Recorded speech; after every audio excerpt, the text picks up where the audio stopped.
하나님께서 우리에게 주시는 오늘의 말씀은 요한계시록 1장 9절부터 11절과 22장 12절부터 17절입니다. 나 요한은 너희 형제요 예수의 환난과 나라와 참음에 동참하는 자라.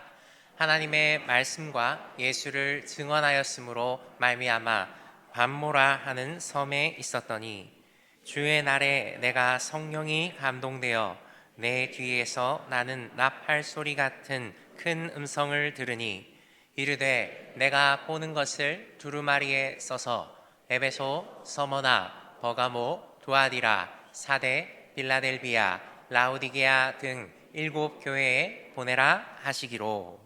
보라, 내가 속히 오리니 내가 줄 상이 내게 있어 각 사람에게 그대로 갚아 주리라.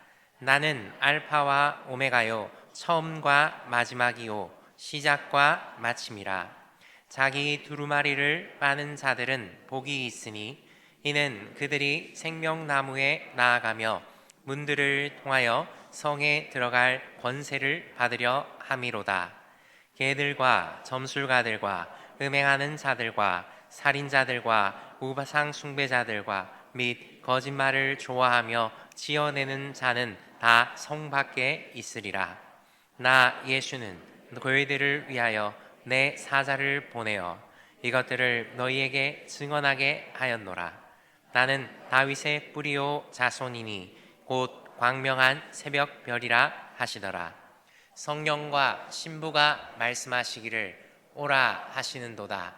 듣는 자도 오라 할 것이요 목마른 자도 올 것이요 또 원하는 자는 값없이 생명수를 받으라 하시더라. 아멘. 모두 자리에 앉아주세요. 복된 주일입니다. 우리 5분 이상씩 하늘 복 받으세요 하며 인사 나누시기 바랍니다. 하늘 복 받으세요. 하늘 복 받으세요. 하늘 복 받으세요. 하늘 복 받으세요. 네, 하늘 복 받으세요. 오늘 말씀을 전하실 김성훈 교수님은 고려신학대학원 선교학 교수님이십니다. 우리 오라 하라 라는 제목으로 말씀 나누실 때 큰 은혜의 시간이 되시길 기도하겠습니다. 오늘 여러분과 함께 예배를 드리고 말씀을 나누게 되어서 감사합니다. 그리고 귀한 강단을 갖게 주신 우리 온천교회 당회에도 감사를 드립니다. 저는 사실 온천교회에 많은 사랑을 받았습니다. 제가 선교사로 있는 한 18년, 19년 동안 온천교회가 후원해 주었고, 그때 여러 번 와서 제가 또 이렇게 여러분 앞에 선교 보고를 또 하기도 했습니다. 학교 오고는 자주 올 기회가 없었는데 오늘 또 이렇게 와서 여러분과 함께 만나서 인사드리고 하나님의 말씀을 나누게 되어서 감사합니다. 지금 우리가 세상이 많이 소란하죠. 한국만 어려운 것이 아니라 전 세계적으로 많이 어렵습니다. 이렇게 어려우면 교회도 함께 힘들고 어려운 일들을 많이 만나게 됩니다. 우리뿐 아니라 요한계시록은 초대교회가 박해와 유혹이라는 그런 이중적인 어려움 아래에 있었음을 우리에게 보여주고 있습니다. 이런 어려움이 있었던 것은 초대 그리스도인들은 로마가 제시하는 길을 따르지 않고 주님께서 말씀하시는 그 길을 따랐기 때문입니다. 로마 제국은 교회가 사회 질서를 어지럽히고 로마의 종교와 신앙 관습에 해를 끼친다고 비난을 했습니다. 로마는 다종교 사회였습니다. 모든 신은 다 믿어야 된다고 이야기했습니다. 자신이 선호하는 신은 있기는 하지만 다른 신들도 섬겨야 된다고 그렇게 이야기를 했습니다. 그러나 그리스도인들은 하나님은 한 분이시기 때문에 우리는 다른 신을 섬길 수 없다라고 로마의 질서에 거부를 했습니다. 또 로마의 황제가 모든 사람들의 주인이고 재산의 주인이다라고 이야기했습니다. 그러나 그리스도인들은 우리의 주인은 예수 그리스도이시다, 예수만이 우리의 주인이시다라고 이야기를 하면서 로마 황제를 주로 주인으로 받아들이는 것을 거부를 했습니다. 그래서 로마의 통치자들은 자기 질서를 따르지 않는 교회를 혹독하게 박해했습니다. 오늘 읽은 말씀대로 사도 요한은 밤모섬에 유배당하였고, 버가모 교회의 지도자였던 안디바는 순교를 당했습니다. 이 교회를 틈타서 유대인들은 로마 권력에 기대어서 서머나 빌라델비아 교회를 박해하는 데 앞장섰습니다. 이런 상황 가운데 교회는 또한 두 가지 큰 유혹에 직면을 했습니다. 하나는 세상이 주는 부로부터 유혹입니다. 라오디게아 교회와 사대 교회는 아주 부유한 도시에 있으면서 세상의 부에 유혹되어서 하나님을 사랑하는 열정을 잃어버렸습니다. 그래서 라오디게아 교회는 하나님께서 내가 차지도 아니하고 더웁지도 아니하니까 내가 너를 내치버리겠다라고 하는 책망을 들었고, 사대 교회는 내가 살았다는 이름은 가졌지만 실상은 죽은 믿음을 가지고 있다라고 그렇게 책망을 받았습니다. 이처럼 세상이 주는 부에 유혹되어져서 하나님을 멀리하고 하나님의 사랑하는 열정을 잃어버렸습니다. 또 다른 한 유혹은 혼합주의의 이단으로부터 왔습니다. 이단들은 신앙을 혼합하여 로마의 질서를 따르면서 주님도 섬길 수 있다라고 그렇게 사람들을 유혹을 했습니다. 그래서 그 사람들이 했던 이야기가 뭐냐면, 우리가 천국 가는 것은 우리의 영혼이 가기 때문에 우리 육신이 더럽혀지는 것은 우리의 영혼이 천국 가는 데 아무런 문제가 없다. 그러니까 우상을 섬기고 우상의 제물을 먹고 세상 사람과 더불어 산다 하더라도 우리의 영혼만 더럽히지 아니하면 우리는 천국 가는 데 아무런 문제가 없다라는 이러한 가르침으로 성도들을 유혹을 했습니다. 어려운 가운데 사는 성도들 가운데에 이 유혹에 넘어간 사람들이 많이 있었습니다. 그래서 버가모 교회와 두아디라 교회는 이런 거짓 선생 이단에게 넘어가서 주님으로부터 책망을 받았습니다. 박해와 유혹은 오늘 우리 교회가 직면해 있는 그런 현실이기도 합니다. 세상은 집요하게 교회를 공격을 합니다. 눈으로 보이는 로마처럼 정치적인 박해하고 순교는 당하지 않지만 우리가 사는 세상은 문화를 도구로 삼고 또 문화를 권력을 삼아서 교회를 집요하게 공격하고 있습니다. 세상은 미디어라고 하는 강력한 수단을 통해서 인간의 경험을 초월하는 신적인 성경에서 말하는 그러한 진리라는 것은 없다라고 그렇게 사람들에게 가르칩니다. 그리고 누구든지 행복하다고 느낀 일을 하면 행복해지는 것이지 성경이 말하는 그 길을 따른다고 행복해지는 것은 아니다라고 그렇게 사람들에게 속삭입니다. 그리고 우리에게 가장 중요한 것은 개인의 자기결정권이다. 그리고 자기 만족이 가장 소중한 것이다 라고 그렇게 가르칩니다. 이 자기결정권이라는 것은 사소한 것은 결정하는 것은 괜찮지만 성의 정체성까지, 내가 남자인지 여자인지, 남자하고 결혼할 것인지 여자하고 결정할 것인지, 내가 아이를 낳을 것인지 낙태를 할 것인지, 이 모든 것들은 내가 스스로 결정하겠다는 것입니다. 그래야 인간은 자기 만족을 얻고 행복해진다. 이것이 우리 사회에서 미디어를 통해서, 영화를 통해서, 쇼폼을 통해서 우리에게 끊임없이 오늘 세상이 우리들에게 이야기하는 것입니다. 그래서 이러한 이야기에 사람들이 길들여지게 되어지면 하나님이 인간의 행복을 위해 만드신 창조 질서가 아니라 자기의 느낌과 취향에 따라서 마음대로 살아가게 되는 것입니다. 그 결과 성정체성이 혼란을 일으키고 가정이 파괴되고 온갖 종류의 마약이 사람의 삶을 파괴하고 있습니다. 우리 사회는 이런 일들로 말미암아서 윤리가 실종되고 도덕이 바탕되어 혼동의 수렁에서 허우적거리고 있습니다. 이런 현상을 가장 구체적으로 보여주는 것이 바로 20대 사람들의 삶입니다. 우리 사회는 20대들을 우리가 보게 되어지면 80%가 무종교입니다. 종교를 갖지 않는 것이죠. 그러나 무종교라고 해서 종교를 가지지 않는 것은 아닙니다. 이 사람들은 대부분 다 통계에 의하면 점쟁이를 찾아다닌다고 그렇게 이야기를 합니다. 왜 점쟁이를 찾아다니느냐 하면 점쟁이들은 윤리를 요구하지 않기 때문입니다. 자신의 어떤 미래 잘 되는 것에는 관심이 있지만 윤리에는 관심이 없죠. 점쟁이를 찾아가면 점쟁이들이 하는 이야기가 무엇입니까? 당신 잘 되려고 하면 거짓말해서는 안 된다. 똑바로 살아야 된다. 정직하게 살아야 된다. 점쟁이가 이런 말을 하는 점쟁이는 아무것도 없습니다. 점쟁이들이 하는 이야기는 이렇게 하시오 저렇게 하시오 복제를 주면 그것이 점쟁이가 하는 이야기입니다. 이처럼 오늘날 젊은이들은 하나님을 믿지도 않을 뿐만 아니라 윤리나 도덕 같은 데는 관심이 없고, 그리고 어떠한 방법을 통해서라든지 윤리 없이라도 잘 되고 그냥 자기가 느끼기에 행복한 삶을 살면 된다라고 하는 그런 생각으로 살아가고 있습니다. 그래서 우리 사회는 미신이 주술이 윤리적인 종교를 지금 대신하고 있습니다. 이것이 바로 우리 시대를 지배하는 세상의 이야기이고 이것이 바로 우리가 살아가는 세상의 모습입니다. 그러면서 세상은 자기가 주장하는 것을 따르지 않는 교회와 그리스도인들을 미워합니다. 세상은 예수님의 가르침을 따라 사는 교회를 향하여서 이렇게 이야기하죠. 교회는 인간의 자유를 억압한다. 무엇보다도 자유를 이야기하는 우리가 예수님께서는 자유를 위해 이 땅에 오셨다고 이야기하는데 세상은 교회가 자유를 억압한다라고 교회를 비난을 합니다. 왜냐하면 왜 우리 마음대로 성정체성을 결정하지 못하게 하고 왜 우리가 원하는 마음대로 살지 못하게 하고 왜 우리 마음대로 우리 몸을 주관하지 못하게 하느냐. 교회는 그런 일을 반대하면서 우리의 자유를 억압한다라고 그렇게 비난을 합니다. 그리고 또 교회와 그리스도인들은 기독교만 진리라고 주장하면서 진리의 다양성을 인정하지 않는 그러한 독재적인 집단이다, 독선적인 집단이다라고 그렇게 또 비난을 합니다. 교회와 그리스도인은 과학이 아니라 신의 창조를 믿는 비지성적인 집단이다라고 그렇게 배운 사람들은 또 교회를 향하여서 비난을 합니다.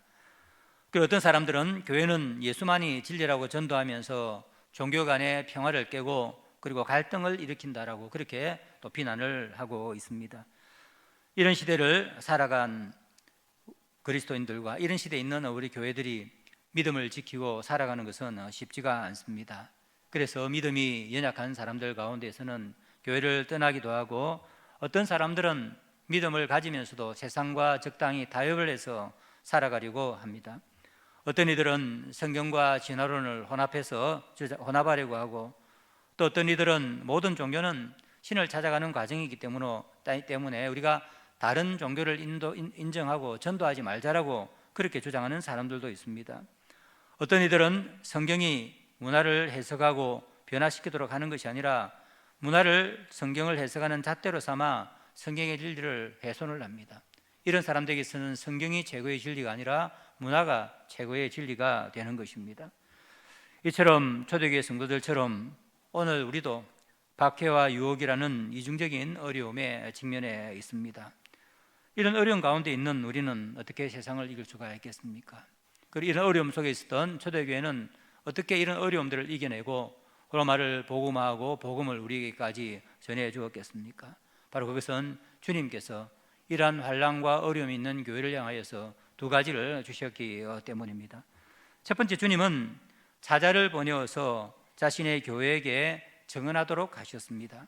오늘 우리가 읽은 요한계시록 1장 11절에는 말씀에 의하면 내가 보는 것을 환상을 보여주시고 두루마리에 있어서 에베소, 서머나, 버가모, 두아디라, 사데, 빌라델비아, 라오디게아 등 7교회에 보내라 라고 말씀하셨고 22장 16절은 나 예수는 교회를 위하여 내 사자를 보내어 이것들을 증언하게 하였노라 라고 그렇게 말씀을 하고 있습니다.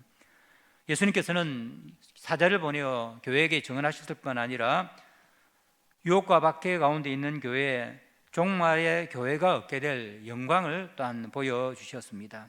그 환상이 7장과 21장과 22장에 기록이 되어져 있죠. 이 환상을 보면 7장에 보면 예수님께서는 모든 민족과 방언과 족속 가운데 말할 수 없는 많은 사람들이 예수를 믿고 하나님과 어린 양의 보좌 앞에 나아가 하나님을 찬양하는 모습을 보여주고 있습니다. 모든 존귀와 영광과 구원하심이 하나님과 어린 양에 있도다 하는 하나님께 찬양하는 그런 장엄한 모습을 보여주었습니다. 그리고 계시록 21장에 보면 하나님께서는 새하늘과 새 땅을 보여주셨고 거룩한 성 새 예루살렘과 어린 양 예수 그리스도와 신부 교회가 얻게 될 영광을 보여주셨습니다.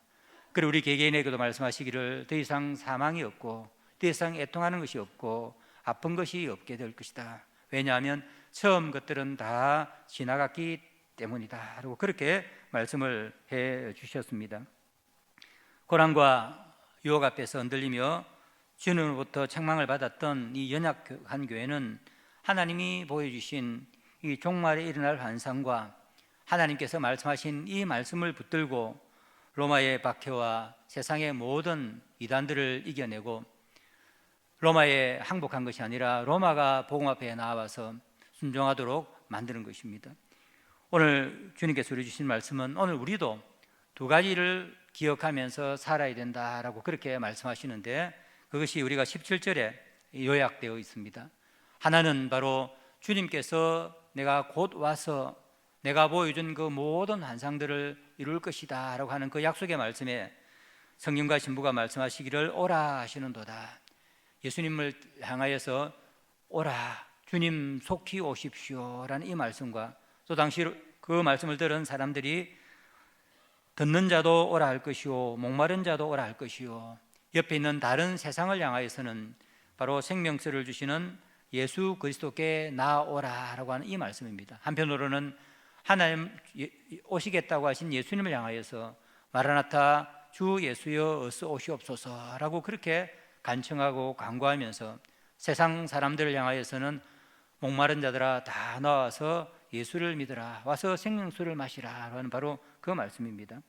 먼저 이 말씀은 우리 모든 그리스도인들은, 핍박과 어려움 가운데 있는 우리 그리스도인 교회는 주님의 재림을 대망하면서 간청하면서 살아야 한다라고 그렇게 말씀을 하고 있습니다. 종말에 주님께서 이루실 일을 바라보면서 아멘 주 예수여 어서 오시옵소서라고 하는 이 간청과 간구는 현실의 박해와 유혹과 연약함을 이기는 힘을 줍니다. 예수 그리스도는 이미 십자가와 부활을 통해서 세상의 권세를 물리치고 승리하셨습니다. 승리하신 주님은 하늘 보좌에서 자기 백성을 다스리고 그리고 지키고 계십니다. 승리하신 주님은 다시 오셔서 사탄을 완전히 멸하시고 열방 모든 민족 가운데 자기 백성을 부르시어 새하늘과 새 땅을 창조하시고 어린 양 예수 그리스도와 그의 신부인 교회가 영광을 얻게 하실 것을 환상을 통해서 보여주셨습니다. 이 승리는 예수님께서 재림하시는 종말이 일어나지만 주님이 보여주신 환상을 믿고 붙드는 사람에게 종말에 일어날 일이 현재 속으로 들어옵니다. 그리고 현재가 미래 속으로 이끌음을 받아서 종말론적인 삶을 살도록 합니다. 우리가 종말의 승리를 바라보고 살면 고난 때문에 주눅이 들거나 세상의 유혹에 타협하지 않고 하나님이 부르신 자리에서 세상과 맞서 현실을 바꾸어 나가는 노력을 기꺼이 감당할 수가 있습니다. 그것은 교회와 우리 그리스도인들이 얻을 승리의 상을 이미 알고 있기 때문입니다. 이런 말씀이 좀 어려운 것 같으면 제가 한 예를 들어 보겠습니다. 제가 처음 예수를 믿고 난 뒤에 학교에 가도 예수 믿고 사는 것이 힘들고 집에서도 많은 박해를 받았습니다. 그래서 저에게 세례를 준 목사님에게, 목사님 정말 세상이 힘든데 어떻게 믿음을 지키고 나아가겠습니까?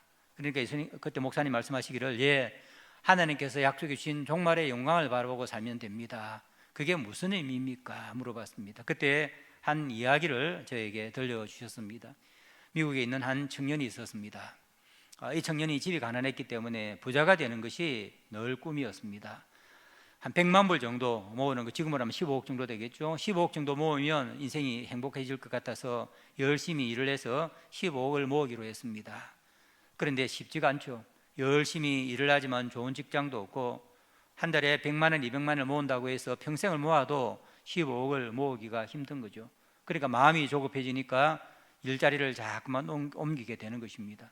그리고 월급을 적게 준다든지 아니면 일이 힘들면 불평을 하게 되어지고 세상에 왜 이런가, 그러니까 돈이 더 모여지지 않는 것이죠. 그런데 그에게는 한 친척이 있었습니다. 먼 친척이 있었는데 그가 늘 자기 친척이, 젊은 사람이 불평을 하면서 부자가 되는 꿈은 가지고 있지만 그렇게 직장을 바꾸고 불평하며 살아간다는 이야기를 들었습니다. 그리고 만나자고 했습니다. 만난 뒤에 이야기를 했죠. 자네 꿈이 뭔가? 예전에 한 100만 불 정도 돈을 벌고 싶습니다. 그래? 그러면 내가 하라는 대로 하면 내가 7년 뒤에 100만 불을 줄 테니까, 15억을 줄 테니까 내가 시키는 대로 하겠나? 물어봤습니다. 젊은이는 당장 예, 하겠습니다. 무슨 일이든 다 하겠습니다 했습니다. 그때 그분이 한 이야기가 세 가지인데, 첫째, 어떤 일이든지 직장을 구해서 7년 동안 열심히 일을 하라. 두 번째는 돈을 아끼려고 하지 말고, 돈을 모으려고 하지 말고 월급을 받으면 11조를 꼭 하라. 그 돈을 많이 벌기 위해서 주일날 일을 하지 말고 주일날 예배를 꼭 드리라. 간단하죠. 직장을 바꾸지 말고 어떤 일이든지 그 가서 일을 하고 11조를 내고 주일 예배를 드린 일을 게을리하지 마라라는 이야기였습니다. 이 말을 들은 이 청년은 희망이 생겼습니다. 왜냐하면 이분은 돈이 많은 분입니다. 100만 불 정도는 문제가 아니죠. 7년 뒤에 주겠다고 약속을 했습니다. 그 소망, 그 기쁨을 가지고 밖으로 나갔습니다. 그러면 일자리를 구하기 시작했습니다. 지나가고 있는데 제철소에서 직원을 구합니다 하는 그런 구인 광고를 보았습니다. 당장 거기에 들어갔습니다. 일을 하겠습니다. 그러니까 그 공장장이 이야기했습니다. 이 일은 힘든 일입니다. 철을 다루는 일이기 때문에 힘들고 임금도 많이 주지 않는데 할 수 있겠습니까? 이번은 이 젊은 사람에게는 아무 문제가 되지 않았습니다. 7년만 일하면 자기에게 100만 불이 들어오기 때문이죠. 약속이 있기 때문입니다. 괜찮습니다. 일을 맡겼습니다. 힘든 일인데 다른 사람들은 다 불평을 하는데 불평을 하지 않았습니다. 왜냐하면 7년 뒤에 얻게 될 그것을 생각하면 문제가 되지 않았죠.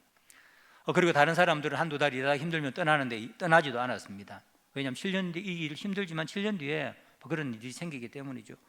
이 사람 일을 하면서 이 공장 분위기가 달라졌습니다. 기쁘게 일하고 즐겁게 일하고 보니까 믿음도 좀 좋은 것 같습니다. 그래서 이 공장장이 사장에게 이야기를 했습니다. 우리 회사에 이상한 사람이 하나 들어왔는데 힘든 일을 맞이하지 않고 늘 기쁨과 즐거운 가운데 뭐가 좋은지 열심히 일을 합니다. 공장 분위기가 많이 좋아졌습니다. 그래서 사장이 이야기했습니다. 그러면 다른 일도 한번 맡겨보시오. 그게 무엇입니까? 돈을 주고받고 물건을 사고 팔고 할 때 재정을 담당하는 일인데 그걸 한번 맡겨보십시오 했습니다. 왜냐하면 그 일은 부정이 많이 들어가는 일이죠. 뇌물이 오고 가는 일입니다. 이 청년을 거기에 맡겼는데 일을 잘합니다. 뇌물도 하나도 받지 않고 그리고 부정도 행하지 않습니다. 왜냐하면 7년 뒤에 100만 불이 주어질 것이기 때문에 뭐 부정할 이유도 없지 않습니까? 사장이 가만히 지켜보니까 너무 성실하고 열심히 잘 일을 합니다. 회사의 분위기가 바뀌었고 회사가 좋아졌죠. 이분에게는 딸이 한 명 있었는데 이 청년을 그냥 내버려두서는 안 되겠다. 요즘 시대에 만나기 이런 청년인데 그 딸을 속였습니다. 그리고 결혼을 한 것이죠. 그 7년이 지나갔습니다. 그분이 생각할 때, 공장의 사장이 생각할 때 내가 일군 기업을 계속해서 일구 가려고 하면 발전시키려고 하면 좋은 후계자가 필요한데 이 친구가 딱이라고 생각하는 것입니다. 불러다가 자네가 뇌를 이어서 기업을 승계를 받게 그렇게 한 것입니다. 그리고 7년이 지났습니다. 돈을 받을 필요가 없었죠. 왜냐하면 자기에게 돈을 주겠다고 한 부자만큼이나 돈이 생긴 것입니다. 7년 뒤에 다시 자기 친척을 만났습니다. 그 친척이 물었습니다. 자네 100만 불이 필요한가? 아닙니다. 100만 불 없어도 됩니다. 왜냐하면 더 많은 제가 돈을 벌었기 때문입니다. 우리 목사님이 저에게 들려준 이야기가 그것이었습니다. 들려준 이야기는 분명하죠. 우리에게는 분명한 미래의 약속이 있기 때문에 하나님이 보내주신 새하늘과 새 땅, 우리가 얻게 되어질 그 영광을 있는 것을 아는 사람은 현실에 안주하면서 현실 때문에 불평한다든지 현실에 휩쓸려 가지 않는다는 것입니다. 바로 그러한 믿음을 가지고 살 때, 주님의 재림을 대망하는 믿음을 가지고 살 때 현실을 이길 뿐만 아니라 현실을 일구어가고 변화시키는 그러한 힘이 생긴다고 하는 그러한 말씀입니다. 하나님께서 주실 영광을 바라보고 그것을 기대하며 살아가지 않는 그리스도인들은 박해와 유혹을 절대로 이겨낼 수가 없습니다.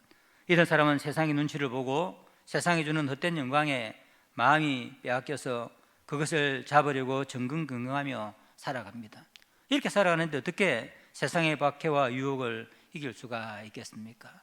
초대교회는 주님께 주신 이것을 굳게 붙들고 마라나타 아멘 주 예수여 어서 오시옵소서, 하나님께서 보여주신 그 환상을 소망하면서 살았기 때문에 세상을 이겨낼 수가 있었습니다. 초대교회 때 그 박해 가운데에 있는 한 성도가 로마 황제에게 보낸 탄원문 편지가 있습니다. 제가 한번 그 편지를 한번 읽어보겠습니다. 우리 영상에도 뜨니까 여러분들도 같이 한번 보시기 바랍니다. 그들은 그리스도인입니다. 그들의 국가에서 외국인으로 살고 있습니다. 그들은 이 땅에서 열심히 살지만 그들의 시민권은 천국에 속해 있습니다. 그들은 모두를 사랑하지만 모두에게 핍박받습니다. 그들은 조용하고 평화롭지만 정죄를 받습니다. 욕을 들을 때 축복하고 경멸당했을 때 존중합니다. 그들은 선을 행했지만 악을 행한 이들과 같이 응징당합니다. 그리고 응징 중에 기뻐합니다. 그들에게는 생명이 있기 때문입니다. 바로 초대교회 성도들이 이것이 바로 주님께서 주신 종말의 환상을 바라보면서 주님의 재림을 기다리고 살았던 사람들의 모습입니다.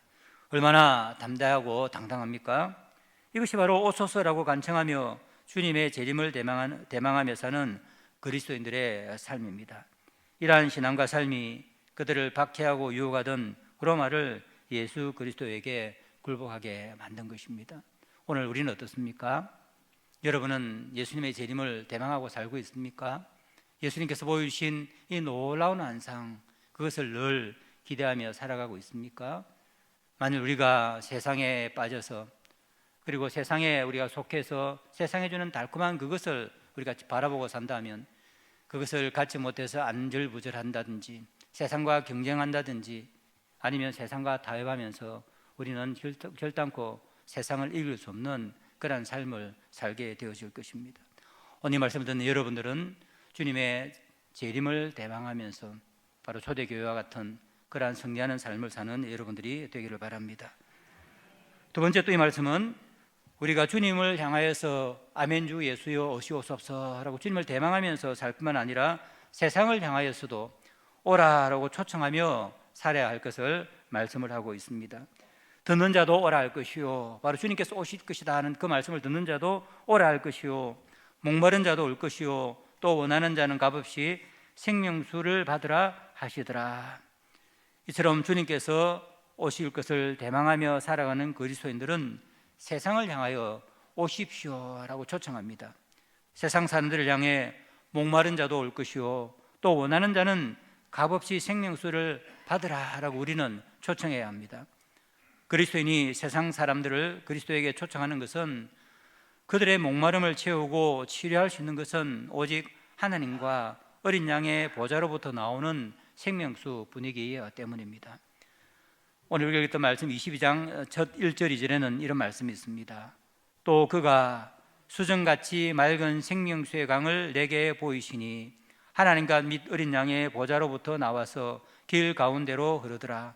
강 좌우에 생명나무가 있어 12가지 열매를 맺되 달마다 그 열매를 맺고 그 나무 잎사귀들은 만국을 치료하기 위하여 있더라라고 그렇게 말씀을 하고 있습니다. 계시록은 바로 어린 양과 예수 그리스도와 어린 양의 보좌에서 나와서 사람들의 갈증을 죽여주고 영원한 생명을 주고 치유하는 생명의 강에 대해서 말씀을 하고 있습니다. 이것은 바로 에덴 동산의 회복이라고 할 수 있죠.